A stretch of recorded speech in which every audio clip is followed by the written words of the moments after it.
सो जो अपना टॉपिक है that is increasing and decreasing functions. ठीक है, इसका एक ओवरव्यू देता हूं पहले तुमको, एंड देन वी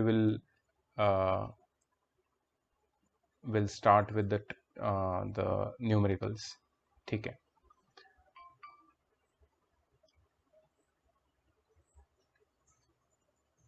अब देखो यहाँ पे एक फंक्शन एफ ऑफ एक्स है। इसको इंक्रीजिंग फंक्शन हम कब बोलते हैं? When the value of x increases, मतलब उसकी डोमेन इंक्रीज होती है, तो फंक्शन एफ ऑफ एक्स मतलब उसकी रेंज भी इंक्रीज होती है। डोमेन इंक्रीज हो रही है, साथ में रेंज भी इंक्रीज हो रही है, तो इसका मतलब ये इंक्रीजिंग फंक्शन है। ठीक है, बट अच्छा, और भी एक चीज हो सकता है कि अगर डोमेन डिक्रीज होती है तो रेंज भी डिक्रीज होती है। ठीक है, मतलब ये डोमेन और रेंज दोनों एक दूसरे से डायरेक्टली प्रोपोर्शनल है। डोमेन के इंक्रीज होने से रेंज भी इंक्रीज होती है, डोमेन के डिक्रीज होने से रेंज भी डिक्रीज होती है। इसका मतलब है कि ये इंक्रीजिंग फंक्शन है, इसको इंक्रीजिंग फंक्शन बोलते हैं। तो पहले तो ये समझ लो कि इंक्रीजिंग फंक्शन होता क्या है। ठीक है, इसको सिंबॉलिकली हम लोग ऐसे बोल सकते हैं कि if x1 is smaller than equal to x2, it implies that f of x1 will also be smaller than equal to f of x2. If x1 is smaller than equal to x2, then it implies that f of x1 is also smaller than equal to f of x2. And or you can also say that if x1 is greater than x2, it implies that f of x1 is also greater than equal to f of x2. अगर x1 x2 से greater than equal है तो f of x1 भी f of x2 से greater than equal रहेगा। ठीक है, सो अगर ये दो कंडीशंस फुलफिल होती है, if these two conditions are fulfilled only, then the function f of x is said to be increasing function. ठीक है, इंक्रीजिंग फंक्शन होने के लिए तुम्हारा डोमेन और तुम्हारी रेंज ये दोनों एक दूसरे से डायरेक्टली प्रोपोर्शनल होने चाहिए। एक इंक्रीज होगा दूसरा भी इंक्रीज होगा, एक डिक्रीज होगा दूसरा भी डिक्रीज होगा, सिंपल। ठीक है, तो अब पहले तो डिफरेंशिएशन को साइड में रखो। ठीक है, डिफरेंशिएशन को हम साइड में रखते हैं। सबसे पहले ये देखते हैं कि हमें इंक्रीजिंग और डिक्रीजिंग फंक्शन पहचानना आता है कि नहीं आता। ठीक है, डिफरेंशिएशन आएगा पिक्चर में, उसका ही एप्लीकेशन है ये increasing decreasing function. But before we discuss that, before we get into the main topic, we should first understand कि क्या हम पहचान सकते हैं इंक्रीजिंग डिक्रीजिंग फंक्शंस को या नहीं। तो देखो यहाँ पे पहला फंक्शन है यहाँ पे F of X is equal to X square. Do you see that F of X is equal to X square? ठीक है, ये F of X is equal to X square when X is greater than equal to 0, ये एक increasing function होता है। ठीक है, मतलब फर्स्ट क्वाड्रेंट में जब x की वैल्यू और y की वैल्यू दोनों पॉजिटिव होती है, तब ये एक इंक्रीजिंग फंक्शन होता है। क्यों? क्योंकि जैसे ही तुम x की वैल्यू बढ़ाते जाओगे पॉजिटिव वैल्यूज, तो एफ ऑफ एक्स मतलब एक्स स्क्वायर की वैल्यू भी बढ़ती जाएगी। समझ में आया तुम्हें? दिख रहा है ये इंक्रीजिंग फंक्शन का ग्राफ भी देखो, विजुअली भी दिख रहा है कि ये इंक्रीजिंग फंक्शन है, इट इज इंक्रीजिंग। ठीक है, तो ये एक इंक्रीजिंग फंक्शन का पहला एग्जांपल हो गया।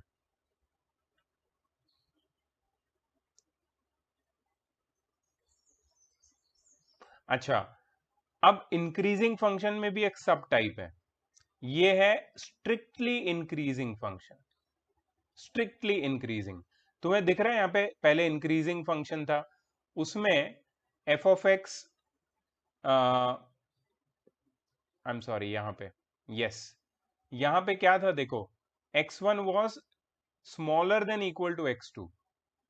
which implies that f of x1 was also smaller than equal to f of x2. smaller than equal to की साइन थी और greater than equal to की साइन थी, but strictly increasing function में equal to की sign missing है. Do you see that? There is no equal to sign. There is no equal to sign. That means if x1 is smaller than x2, only then f of x1 will be only smaller than f of x2. ठीक है, मतलब यहाँ पे equality नहीं होती है, सिर्फ inequality होती है, सिर्फ इनइक्वालिटी होती है. और if x1 is greater than x2, then f of x1 will also be greater than f of x2. ठीक है, सो ये एक स्ट्रिक्टली इंक्रीजिंग फंक्शन का तुम्हें मतलब हम बोल सकते हैं कि एक सिंबॉलिक रिप्रेजेंटेशन है. सर फिर स्ट्रिक्टली लास्ट वाला क्या था जो आपने वहाँ पे किया था, स्क्वायर वाला लास्ट वाला एग्जांपल, ये वाला, वहाँ ये पे जीरो एग्जांपल है. जीरो थे मैंने. अच्छा, ये स्ट्रिक्टली इंक्रीजिंग है या नहीं, वैसे बोल रहे हो? नहीं है ना ये, हाँ ये नहीं नहीं है ना, अभी रेंज और डोमेन जीरो इस, कर दिया हमने. हाँ, जीरो पे ये दोनों इक्वल हो जाते हैं, मतलब रेंज और डोमेन इक्वल हो जाते हैं. वन पे भी इक्वल हो जाते हैं. Do you see that? Zero और वन दोनों पे इक्वल हो जाते हैं. तो जीरो और वन के लिए ये दोनों फंक्शंस हम लोग नहीं बोल सकते, मतलब ये फंक्शन हम नहीं बोल सकते हैं कि ये स्ट्रिक्टली इंक्रीजिंग है.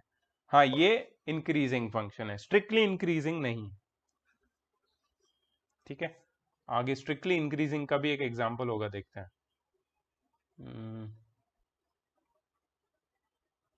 अच्छा, एक थ्योरम भी है यार ये दो, और ये दो भी बहुत इंपॉर्टेंट थ्योरम्स है. अभी ये देख लेते हैं, अभी हमने ये शुरू किया है, बेसिक्स तो देख लेते हैं. बट एक्चुअली ये जो चैप्टर है वो किसी और ही टॉपिक से शुरू होता है. इनइक्वालिटीज सॉल्व करनी है हमको, we have to solve inequalities, वहां से चैप्टर शुरू होता है ये. तो हम वहीं से शुरू करेंगे, बट एटलीस्ट पहले ये थ्योरम समझ लेते हैं.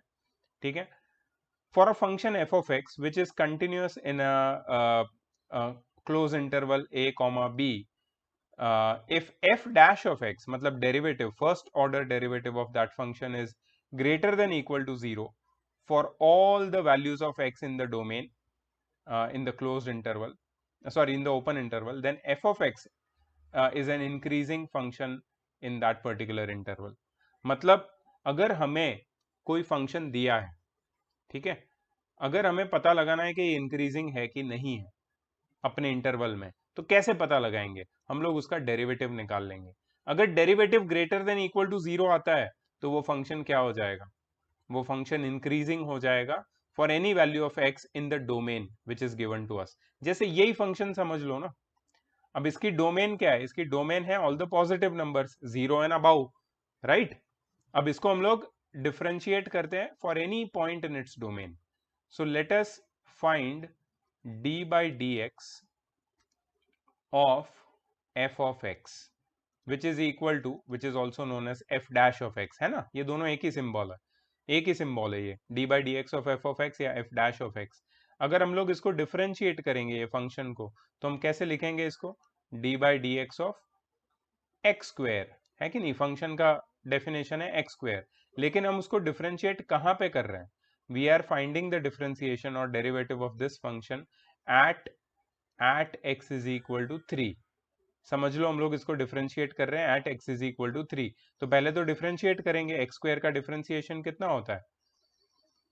2x. 2x, right? अब x की जगह पे क्या डाल देंगे? 3. तो आंसर कितना आएगा? 6. आंसर 0 से बड़ा है या छोटा है? बड़ा है, बड़ा है. right? Does this value 3 at which we have differentiated this function, does it belong to the domain? Yes, it does belong to the domain because the domain is any real number greater than 0. तो 3 real number है, greater than 0 है, 3 उसकी domain में है, ये function की domain से belong करता है. तो अगर हम इस फंक्शन को डिफरेंशिएट करेंगे 3 पे, तो हमें जो आंसर आता है वो ग्रेटर देन 0 आता है. अगर आंसर ग्रेटर देन 0 है मतलब ये फंक्शन इंक्रीजिंग है. समझ में आया तुमको? अगर डिफरेंशिएशन का आंसर किसी एक पॉइंट पे 0 से बड़ा आता है तो ये फंक्शन क्या है? इंक्रीजिंग फंक्शन है. सिंपल, बस इतना करना है तुमको. लेकिन लेकिन लेकिन कभी कभी इतना इजी नहीं होता, कभी कभी कॉम्प्लिकेटेड इक्वेशंस आते हैं, उसको कैसे सॉल्व करेंगे हम लोग, उसके लिए और एक स्टेप चाहिए रहेगा, वो भी हम लोग देखेंगे. बट पहले तो इतना बेसिक एटलीस्ट समझ गए कि तुम लोग इंक्रीजिंग फंक्शन कैसे हमें प्रूव करना है. ठीक है, ये लोग ने फर्स्ट ऑर्डर प्रिंसिपल से प्रूव किया है कि ये फंक्शन इंक्रीजिंग है। एनीवे, स्ट्रिक्टली इंक्रीजिंग फंक्शन में क्या होगा? स्ट्रिक्टली इंक्रीजिंग फंक्शन की जो थ्योरम है वो क्या बोलती है कि for a function which is continuous in a close interval a, b, if f dash of x is greater than 0, तुमने देखा यहाँ पे ग्रेटर देन 0 है, इसलिए इसको क्या बोला है? Strictly increasing function in a, b। यहाँ पे ग्रेटर देन इक्वल टू नहीं है, सिर्फ ग्रेटर देन है। मतलब एक फंक्शन का डेरिवेटिव निकालोगे और अगर वो ग्रेटर देन 0 हुआ, मतलब इक्वल टू 0 भी नहीं चलेगा, ग्रेटर देन ही होना चाहिए, तब वो स्ट्रिक्टली इंक्रीजिंग फंक्शन बन जाता है। ठीक है, so there are functions which are increasing but not strictly increasing, just like our previous function f of x is equal to x square। ये इंक्रीजिंग फंक्शन तो है लेकिन स्ट्रिक्टली इंक्रीजिंग नहीं है, क्योंकि जब x की वैल्यू 0 या फिर 1 होती है, ठीक है, तो इसकी वैल्यू f ऑफ x की वैल्यू x की वैल्यू से इक्वल आती है। इसका मतलब ये इंक्रीजिंग तो है बट स्ट्रिक्टली इंक्रीजिंग नहीं। अच्छा, डिक्रीजिंग फंक्शन कब होगा? डिक्रीजिंग फंक्शन तब होगा जब यहाँ पे सिंबॉलिकली सिखाया है, समझाया है कि if x1 is smaller than equal to x2, it implies that f of x1 will be greater than equal to f of x2। मतलब अगर डोमेन कम होगी तो रेंज बढ़ेगी, और रेंज सॉरी अगर डोमेन ज्यादा होगी तो रेंज छोटी हो जाएगी। मतलब डोमेन और रेंज एक दूसरे से इन्वर्सली प्रोपोर्शनल है। छोटी डोमेन के लिए बड़ी रेंज मिलेगी, बड़ी डोमेन के लिए छोटी रेंज मिलेगी। अगर ये केस है तो ये डिक्रीजिंग फंक्शन होगा। ठीक है, स्ट्रिक्टली डिक्रीजिंग में ये देखो, ये वाला डिक्रीजिंग का एग्जांपल है, f of x is equal to cos of x। cos theta या cos of x is an example of decreasing function, क्योंकि जैसे जैसे तुम थीटा की वैल्यू बढ़ाते जाओगे तो क्या होगा? cos of थीटा की वैल्यू कम होती जाएगी, और जब थीटा की वैल्यू 90 हो गई तो cos थीटा की वैल्यू कितनी हो जाएगी? 0। हाँ, बट यहाँ पे इंटरवल बहुत मैटर करता है। इंटरवल क्या है? 0 to π/2 है ना। तो 0 to π/2 के बीच में cos थीटा का जो फंक्शन है इस इंटरवल में, वो क्या है? डिक्रीजिंग है। ठीक है, एक्चुअली एक पीरियोडिक फंक्शन है cos थीटा, वो एक इंटरवल में अगर डिक्रीजिंग होता है तो दूसरे इंटरवल में वो इंक्रीजिंग होता है। तो इंटरवल के ऊपर डिपेंड करता है ये, बट ये वाले इंटरवल में 0 to π/2 में तो ये डिक्रीजिंग फंक्शन है फॉर श्योर। ठीक है, अब डिक्रीजिंग फंक्शन को कैसे हम चेक कर सकते हैं? एक फंक्शन अगर एक क्लोज इंटरवल में कंटिन्यूअस है तो उसका derivative smaller than equal to 0 होता है, मतलब डेरिवेटिव नेगेटिव आता है। एक फंक्शन का डेरिवेटिव जब नेगेटिव आता है एक पर्टिकुलर इंटरवल में किसी एक वैल्यू के लिए, तो उस इंटरवल में ये फंक्शन डिक्रीजिंग बिहेवियर दिखा रहा है, मतलब ये फंक्शन डिक्रीजिंग हो जाता है। This is a decreasing function.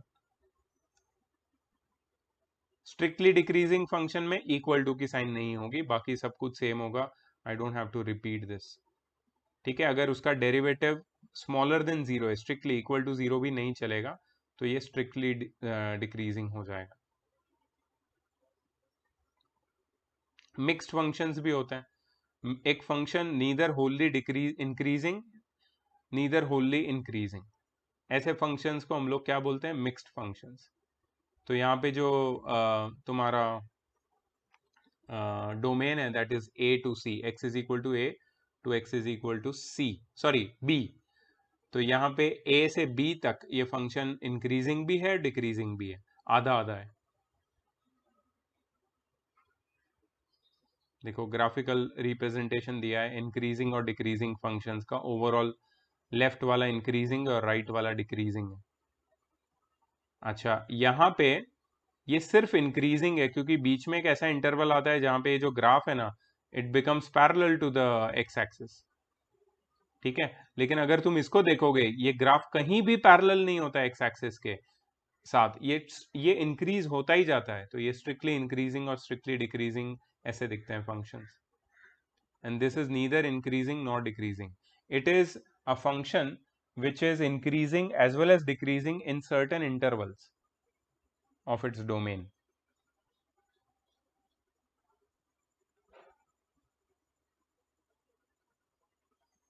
Sir Yes.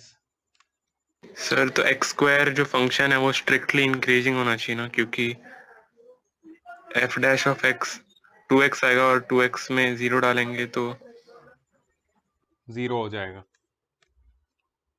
Okay sir, so increasing होगा. हाँ, स्ट्रिक्टली नहीं होगा. It won't be strictly increasing. It will be just increasing. Okay sir. Okay. अब जो फर्स्ट फंक्शन जिसके बारे में हम लोग पढ़ने वाले हैं दैट इज मोनोटोन. इसको बोलते हैं मोनोटोन, मोनोटोनिक फंक्शन या मोनोटोन. तो ये मोनोटोनिक फंक्शन क्या होता है? ये या तो इंक्रीजिंग होता है या तो डिक्रीजिंग होता है. ईदर इट इज इंक्रीजिंग और decreasing. It cannot be both. It cannot be mixed. या तो ये इंक्रीजिंग होगा या तो डिक्रीजिंग. स्ट्रिक्ट भी हो सकता है, स्ट्रिक्टली इंक्रीजिंग या फिर स्ट्रिक्टली डिक्रीजिंग भी हो सकता है, बट दोनों में से कोई एक होगा. तो ऐसे मोनोटोनिक फंक्शंस के ऊपर हमें काम करना है, ठीक है.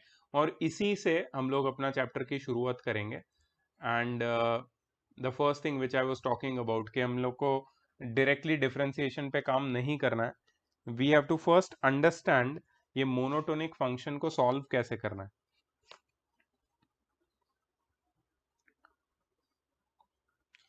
तो सबसे पहले हमारे पास कुछ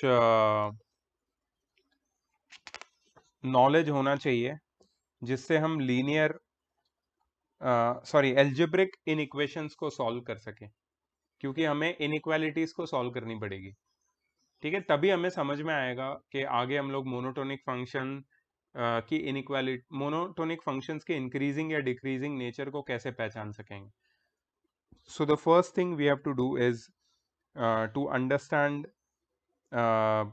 how to solve rational algebraic equations. तो ये जो मैं लिखवा रहा हूं ना, ये प्लीज नोट कर लो. Useful results in solving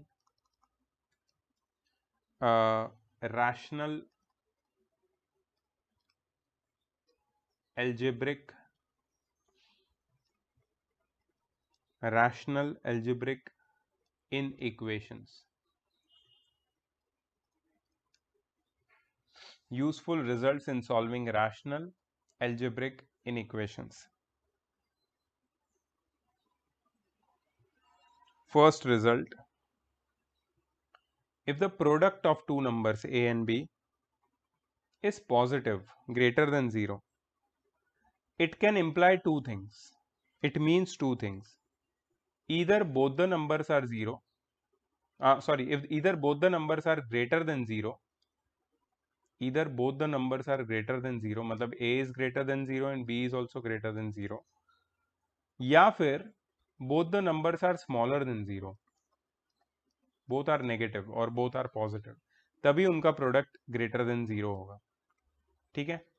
Second thing, if the product of two numbers is negative, it implies that अगर a पॉजिटिव है तो b नेगेटिव होगा, अगर a नेगेटिव है तो b पॉजिटिव होगा.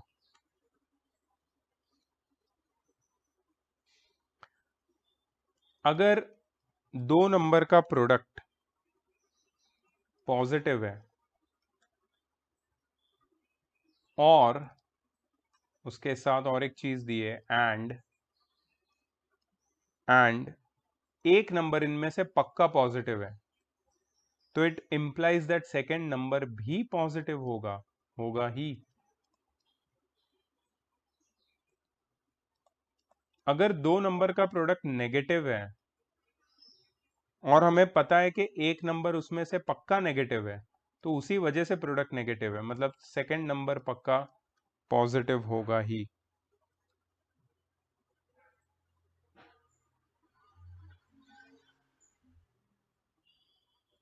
ठीक है.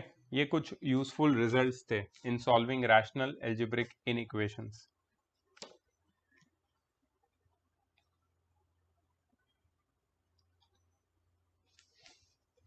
ये नोट करो, एक अच्छी चीज ला रहा हूं मैं.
ओके,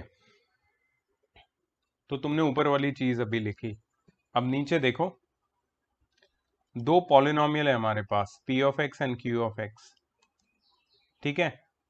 तो कुछ इन इक्वेशंस अगर हम बनाएं, जैसे P of x by Q of X is greater than zero, P of x by Q of X is smaller than zero. Just a moment, hello, yes, sorry यार एक अर्जेंट कॉल आ गया था, but ठीक है चलो। सो ये जो दिख रहा है तुम्हें, P of x by Q of x की इनइक्वालिटीज, इसको इसको बोलते हैं हम लोग रैशनल एल्जेब्रिक इनइक्वेशंस। और इसको सॉल्व करने के लिए हमें ये एल्गोरिदम, ये जो स्टेप्स है, इसका हेल्प लेना पड़ेगा, ठीक है। तो सबसे पहले क्या करना है, पी ऑफ एक्स और क्यू ऑफ एक्स जो तुम्हारे पॉलिनोमियल्स है, इनको लीनियर फैक्टर्स में फैक्टराइज कर दो, इनके फैक्टर्स निकाल लो, इनको फैक्टराइज कर दो, ठीक है। फिर सारे कोएफिशिएंट्स ऑफ एक्स, जितने भी कोएफिशिएंट्स ऑफ एक्स है उनको पॉजिटिव बना दो, जितने भी कोएफिशिएंट्स ऑफ एक्स है उसको पॉजिटिव बना दो। फिर सारे फैक्टर्स को जीरो से इक्वेट करो और करस्पॉन्डिंग वैल्यूज ऑफ एक्स निकाल लो, जितने भी तुम्हें फैक्टर्स मिले हैं। After making their coefficients positive, जितने भी फैक्टर्स है उनको जीरो से इक्वेट करके करस्पॉन्डिंग वैल्यूज ऑफ एक्स निकाल लो। ये जो एक्स की वैल्यूज है इनको क्रिटिकल पॉइंट्स बोलते हैं, we call them critical points. तो इसके क्रिटिकल पॉइंट्स निकाल लो। अच्छा, ये क्रिटिकल पॉइंट्स को हम लोग नंबर लाइन पे प्लॉट कर लेंगे। ये हमने, तुम्हें याद होगा ये हमने किया है जब हम लोग फंक्शन की डोमेन ढूंढते हैं ना, किसी एक फंक्शन की डोमेन ढूंढते हैं, उसमें यही प्रोसेस करते हैं, लीनियर इनइक्वालिटी सॉल्व करते हैं, ठीक है। Note that n critical points will divide the number line in n+1 region. मतलब अगर क्रिटिकल पॉइंट 2 आते हैं तो नंबर लाइन में 3 डिविजन्स, 3 सेगमेंट बनेंगे। अगर 3 क्रिटिकल पॉइंट्स है तो नंबर लाइन पे 4 सेगमेंट्स बनेंगे, मतलब रीजन्स बनेंगे, ठीक है। अच्छा, सबसे राइट वाला जो रीजन होता है उसको पॉजिटिव दे दो, पॉजिटिव साइन दे दो, और दूसरे रीजन को ऑल्टरनेट नेगेटिव और पॉजिटिव साइन देते जाओ, ठीक है। सो तुम्हें क्या करना है, राइट मोस्ट रीजन में पॉजिटिव साइन देनी है और फिर ऑल्टरनेटिवली नेगेटिव और पॉजिटिव साइंस देनी है रिमेनिंग रीजन्स में। फिर तुम्हें सोल्यूशन सेट ऑब्टेन करना है इन इक्वेशंस को सॉल्व करके, और जो भी साइंस है तुम्हारी, जो तुमने ऊपर रीजन्स बनाए थे उसके ऊपर जो साइन लिखी थी उसके हिसाब से तुमने उसका सोल्यूशन सेट निकालना है, ठीक है। तो ये सारे स्टेप्स हम लोग करेंगे। I'm reading out these steps for you because you have to solve these. इसको हमें सॉल्व करना है, ठीक है। तो let me give you a rational algebraic inequation. Let us solve it and see how it is done. कैसे इसको करना है, चलो let's solve it, क्योंकि ऐसी inequalities हमको सॉल्व करनी पड़ेगी। ओके, तो पहला क्वेश्चन है 4x³ -24x² plus 44x -24 is greater than 0। हम प्योरली इनइक्वालिटीज का प्रैक्टिस कर रहे हैं, याद रखना, रैशनल एल्जेब्रिक इनइक्वालिटीज की प्रैक्टिस कर रहे हैं। क्यों कर रहे हैं पहले, बिकॉज तुम्हें अगर इंक्रीजिंग एंड डिक्रीजिंग फंक्शन पढ़ना है तुम्हें ये आना चाहिए, ये नहीं आता है तो वहां पे प्रॉब्लम्स में अटकोगे तुम, ठीक है। इसलिए पहले ये करना जरूरी है। चलो, अब पहले सबसे पहले क्या स्टेप था, एल्गोरिदम क्या था तुम्हारा, factorize P of x and Q of X into linear factors. अब यहाँ पे सिर्फ पी ऑफ एक्स है, क्यू ऑफ एक्स तो 1 है, ठीक है। तो हमें क्या करना है, इसको फैक्टराइज कर देना है। फैक्टराइज कैसे करेंगे, अभी यहाँ पे तो ये क्यूबिक पॉलिनोमियल है और कोई भी आइडेंटिटी में मैच नहीं कर रहा है, और क्यूबिक पॉलिनोमियल को फैक्टराइज करने के लिए हमें ट्रायल एंड एरर मेथड से इसका एक जीरो ढूंढना पड़ेगा, मतलब एक्स का एक ऐसा वैल्यू ढूंढना पड़ेगा जिसको सब्स्टिट्यूट करने से इसकी वैल्यू जीरो बन जाती है, ठीक है। तो मैंने तुम्हें ट्रायल एंड एरर मेथड, तुम्हें पता नहीं याद है कि नहीं, but I have taught it in class 9th and as well as class 10th। ICSE को 10th में सिखाया है, एक चैप्टर था रिमाइंडर एंड फैक्टर थ्योरम, ठीक है, उसमें सीखा था कि ट्रायल एंड एरर मेथड से जीरो कैसे निकालते हैं, और सीबीएसई वालों ने 9th में सीखा था, ठीक है, पॉलिनोमियल्स नाम के चैप्टर में। बट फिर सर भी मैं पहले बता 4 देता हूँ कि कॉमन ले ले। कैसे ढूंढते हैं। यस रुद्र, सर पहले 4 कॉमन ले ले, सब में 4 कॉमन है। सब में 4 कॉमन है और सुपर, चलो ये इजी हो जाएगा। So x cube minus 6x square plus 11x minus 6 greater than 0, 4 को वो साइड शिफ्ट करेंगे, so we get x cube minus 6x square plus 11x minus 6 greater than 0, ठीक है। अब क्या करेंगे, अब x की जगह देखो क्या हम लोग कैसे ट्रायल एंड एरर मेथड करेंगे, तो x की जगह तुम डाल सकते हो +-1 या फिर +-2 या फिर +-3, ओरली डालना है, ज्यादा लिखना नहीं है इसमें, हमें ओरली डालना है। तो मैं अगर 1 डालता हूं तो ये हो जाएगा 1, फिर -6, फिर +11, देखो 1 - 6 कितना होता है -5, -5 + 11 कितना होता है 6, राइट, -5 + 11 इज 6 एंड 6 - 6 कितना होता है 0, मतलब 1 डालने से ही हमारा आंसर कितना आ गया, 1 डालने से ही आंसर कितना आ गया 0, राइट। अब तुम्हारे पास दो ऑप्शन है, you can continue trial and error method और you can do long division, ठीक है। तो मुझे एक फैक्टर तो मिल गया है, एक फैक्टर क्या मिला मुझे, x की वैल्यू 1 डालने से आंसर 0 आया इस पॉलिनोमियल का, मतलब x - 1 is equal to 0, that means x - 1 is a factor. किसका फैक्टर है, ये पूरे पॉलिनोमियल का, हमें फैक्टराइज करना है ना, तो x - 1 हमारा पहला फैक्टर है, रिमेंबर। अच्छा x - 1 मिल गया, अब इसको अगर मैं लॉन्ग डिविजन करता हूं फटाफट, x³ - 6x square plus 11x - 6, x - 1 से अगर इसको डिवाइड करता हूं तो क्या होगा, पहले x³ ले लेंगे और फिर ये x ले लेंगे, इनको डिवाइड करेंगे, x² आएगा, x² into x, x³। I hope you all remember this, x² into -1 is -x², ठीक है। यहाँ पे सब्ट्रैक्ट करेंगे तो ये कट जाएगा और ये हो जाएगा -5x स्क्वायर प्लस 11x नीचे आएगा, ठीक है, -5x square divided by x is -5x, -5x into x is -5x square, -5x into -1 is +5x, ठीक है। फिर से डिवीजन कंटिन्यू होगा, यहाँ पे माइनस की साइन आएगी, ये कैंसिल हो जाएगा, ये माइनस हो जाएगा, ये +6x हो जाएगा, ठीक है, -6 यहाँ पे +6x को x से डिवाइड करेंगे, +6 आएगा, यहाँ पे आएगा 6x, यहाँ पे आएगा -6, आंसर आएगा 0। तो फैक्टर्स तो मिल गए हमको, x - 1 एक फैक्टर है और दूसरा फैक्टर है x² - 5x + 6।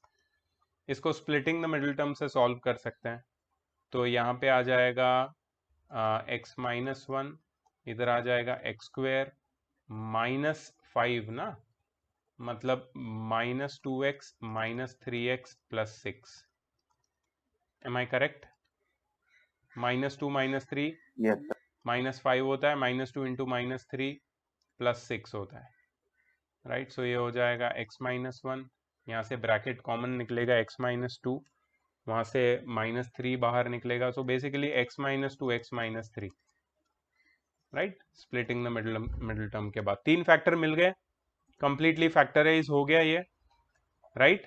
ये तो सिर्फ फैक्टराइजेशन किया, मतलब हमने सिर्फ ये फर्स्ट स्टेप किया है, अभी तक स्टेप 1 किया है, सिर्फ स्टेप 1।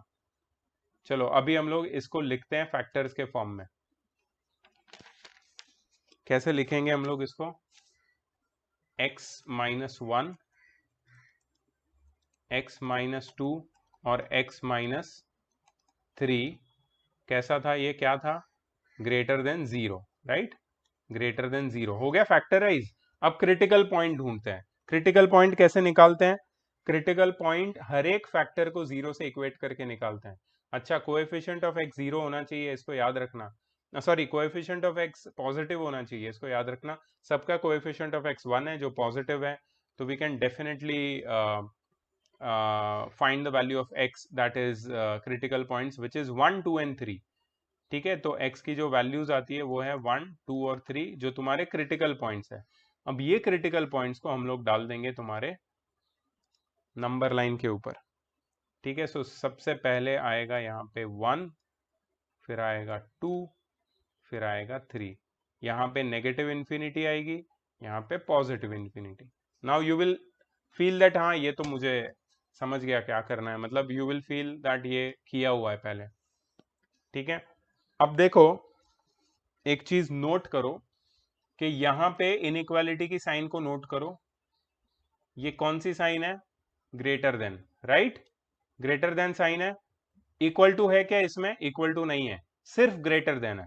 इसका मतलब क्या है कि 1 पे हॉलो सर्कल बनेगा, 2 पे हॉलो सर्कल बनेगा और 3 पे भी हॉलो सर्कल बनेगा, मतलब तीनों सर्कल हॉलो डाउन होंगे ब्रैकेट तुम्हारे, में। तीनों सर्कल हॉलो हो गए तुम्हारे।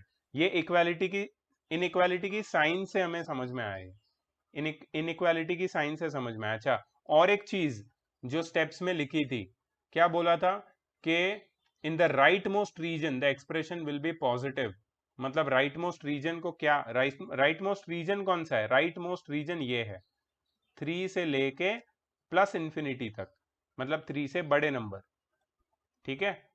सो ये तुम्हारा रीजन है पॉजिटिव, के बाद ऑल्टरनेट नेगेटिव, फिर पॉजिटिव, फिर नेगेटिव, राइट। ये हो गया, याद आया क्या तुमने, पहले सीखा हुआ है, ये चीज किया हुआ है हमने, लीनियर इनइक्वालिटी सॉल्व की है ऐसे टाइप की।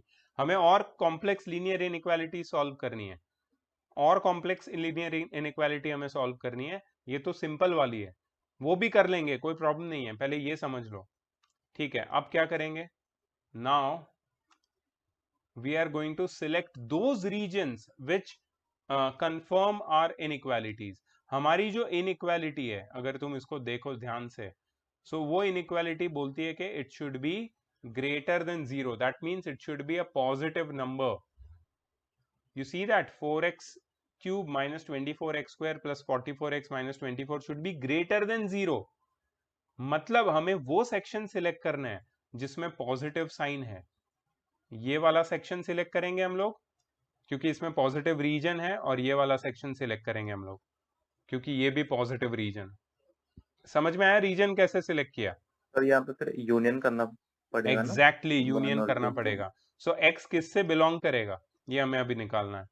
सो x will belong to first, ये कौन सा इंटरवल तुम्हारा, ओपन इंटरवल है, right, 1 follow circle. Comma 2, 1 comma 2 union, union 3 comma positive infinity, open bracket close, मतलब x या तो 1 और 2 के बीच में है, या तो 3 और पॉजिटिव इंफिनिटी के बीच में, such that it satisfies the given linear inequalities।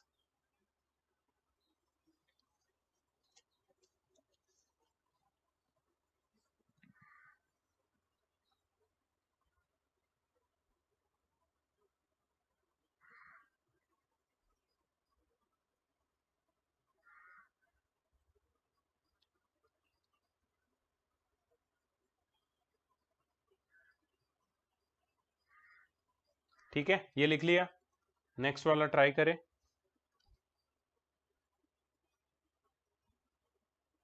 Yes, yes.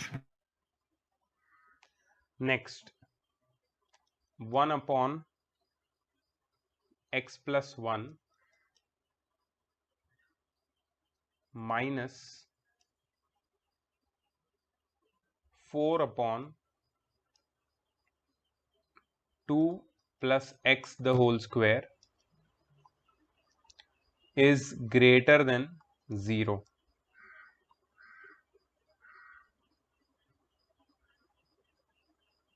ठीक है, तो यहां पे हम लोग क्या करेंगे, सबसे पहले इसको सॉल्व कर लेंगे थोड़ा एलसीएम लेके। सो यहाँ पे आएगा 2 plus X the whole square minus 4 bracket x plus 1 upon x plus 1 into 2 plus X the whole square,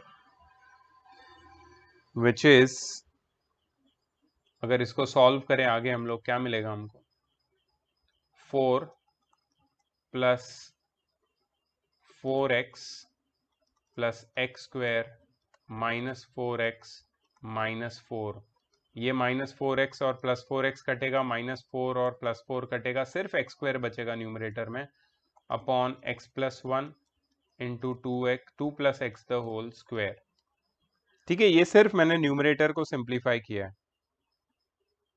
ठीक है, सो मतलब अब मेरा जो लीनियर इनइक्वेशन है वो क्या हो जाएगा, x² upon x+1 into 2 + x the whole square greater than 0। ठीक है, क्या मैं इसको ऐसे लिख सकता हूं, x² upon 2 + x the whole square times 1 upon x+1 greater than 0। मैंने सिर्फ सेपरेट कर दिया ना, स्क्वायर वाले टर्म्स को साथ में लिख दिया और x+1 को अलग कर दिया 1 के साथ।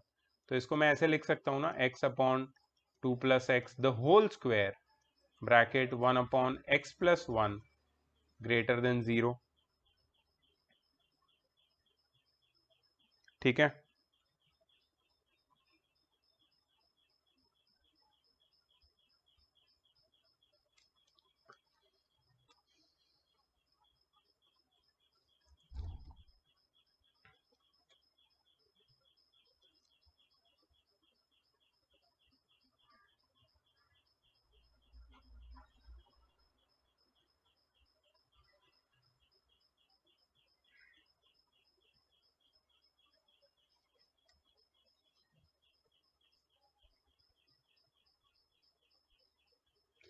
अब तुम्हें एक चीज समझ में आ रही है, ये पूरी चीज पॉजिटिव है, the whole thing is positive.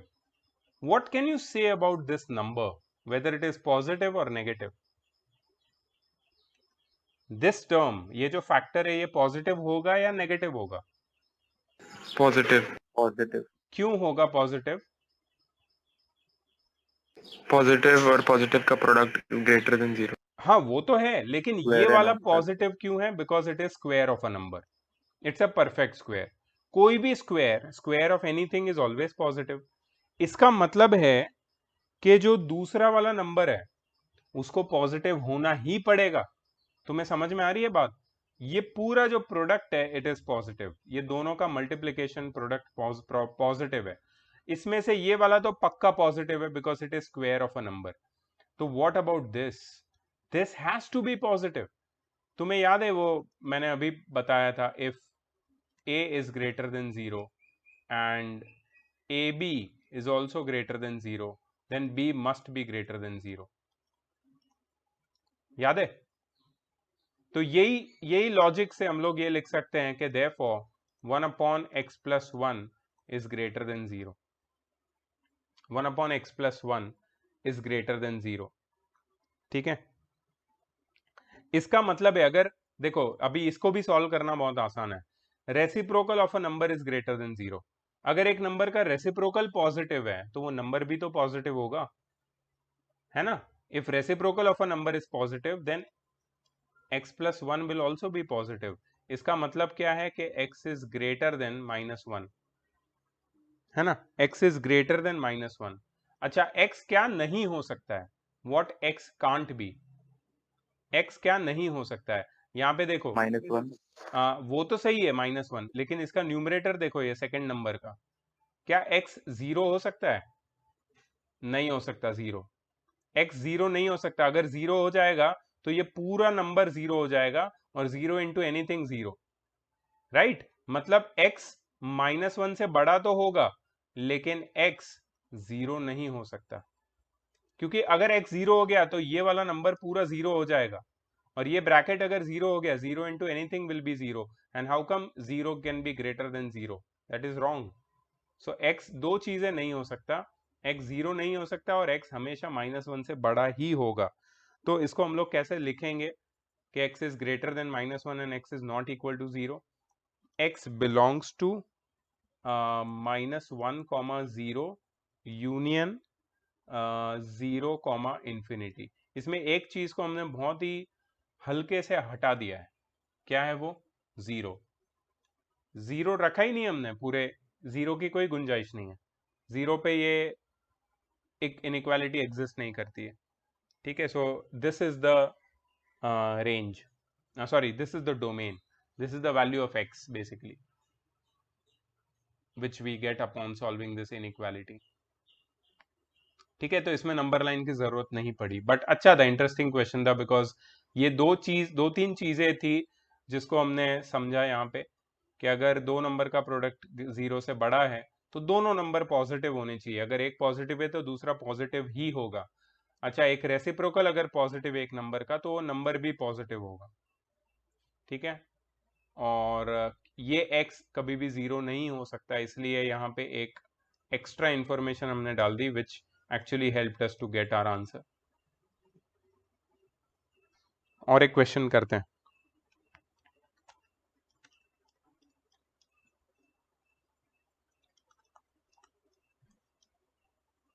One minus x square upon 5x minus 6 minus x square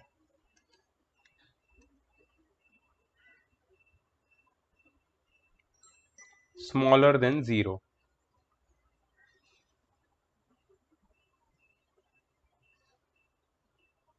क्या करेंगे सबसे पहले?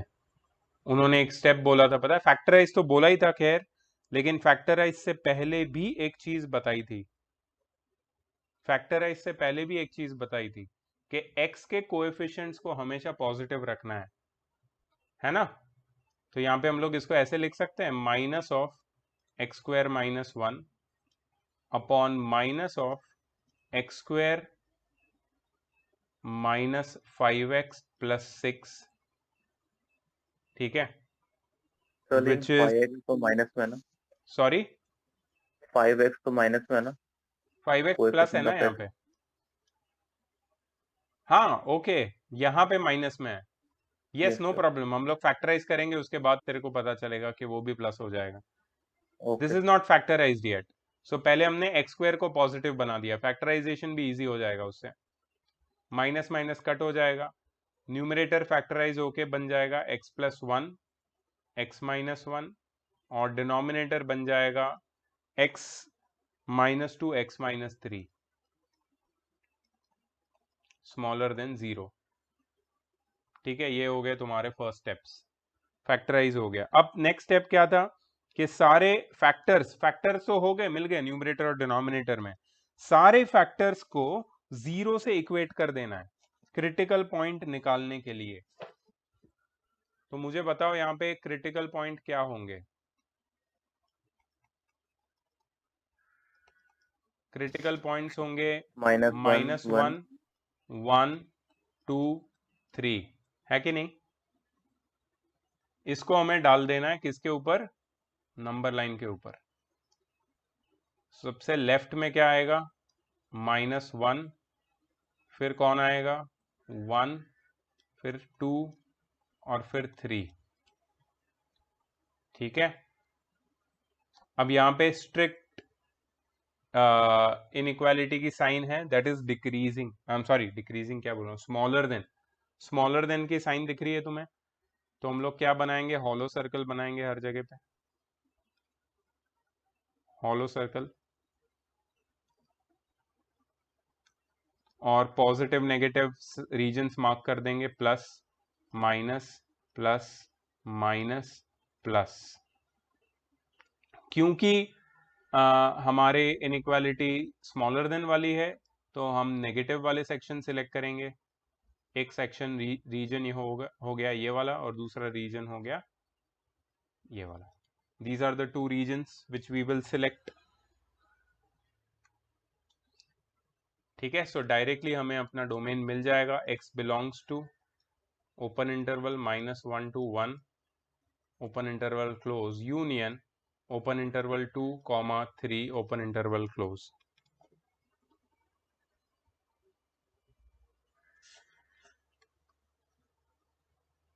ठीक है, अब मैं तुम्हें कुछ होमवर्क देता हूं इसका, जो तुम्हें ये सारी चीजें प्रैक्टिस करनी है कल के क्लास से पहले, राइट? तो ऐसे ही इनइक्वेशंस है, उसके होमवर्क दे रहा हूं मैं, प्लीज इसको प्रैक्टिस करो। सर यस सर यहाँ से 0 पॉइंट लेके इक्वेशन में डालेंगे तो सेटिस्फाई नहीं करते। 0 पॉइंट मतलब? मतलब 0 x बिलोंग्स टू जो सेट है हाँ, उसमें 0 इंक्लूडेड है, तो 0 अगर इक्वेशन में यूज करेंगे तो इट इज इक्वल टू 0 आता। कैसे इक्वल टू 0 आएगा? 0 माइनस न्यूमरेटर 2 में हो जाएगा -2, और यहाँ पे हो जाएगा -3, और इधर आ जाएगा 6, -2 इंटू -3 6, यहाँ पे आएगा 1 इंटू -1 -1, -1/6 स्मॉलर देन 0, करेक्ट तो है? 0 हर जगह डालेगा ना तू? Okay sir. सही है ना? सर हाँ, राहुल सुनाई नहीं दिया मुझे। सर प्लस वाले जो आपने मार्क किए हैं वो हाँ, कैसे किए? नंबर लाइन पे जो मार्क वो किए। तो रूल था ना, ये देखना, राइट मोस्ट रीजन को प्लस लेना है, यहाँ पे लिखा है ना, in the right most region the expression will be positive, and in the other regions it will be alternatively negative and positive. समझा? सबसे राइट मोस्ट रीजन हमेशा पॉजिटिव लेना है, फिर ऑल्टरनेट नेगेटिव पॉजिटिव, और फिर रीजन सिलेक्ट करना है। सर अगर एक मतलब एक्सट्रीम राइट वाला एक साइड में प्लस लेंगे हाँ, तो फिर दूसरी साइड नेगेटिव आ सकती है। डिपेंड करता है कितने रीजन है तेरे पास। अगर रीजन तेरे नंबर ऑफ रीजन्स इवन है तो आ सकता है, अगर नंबर ऑफ रीजन्स ऑड है तो नहीं आ सकता। और वो डिपेंड करता है क्रिटिकल पॉइंट्स कितने हैं उसके ऊपर। अगर क्रिटिकल पॉइंट इवन है तो नंबर ऑफ रीजन्स ऑड होंगे। सर तो कौन से साइड से स्टार्ट करना है, राइट साइड या राइट साइड से, right most region should be the one where you should put plus sign. Okay sir. यहां से शुरू करना है, ठीक है? हमेशा हमेशा ये रूल है, ये this is the easiest way to solve linear inequalities of any kind. कोई भी टाइप की लीनियर इनइक्वालिटी इससे सॉल्व हो जाएगी, and you will get the correct domain. Please homework लिख लो इसका। फर्स्ट है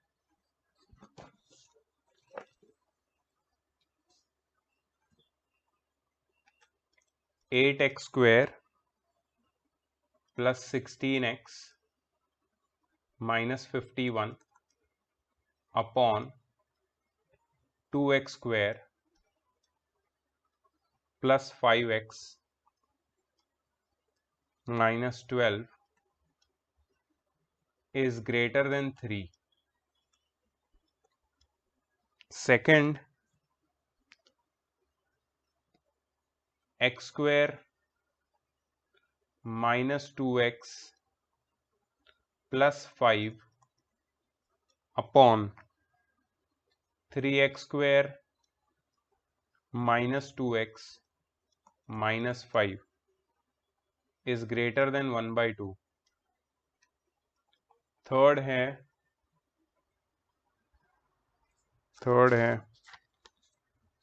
x² minus 2x plus 24 upon x² minus 3x plus 4 smaller than equal to 4. Next, x² minus 4x plus 7 the whole upon x² minus 7x plus 12, which is smaller than equal to 2/3.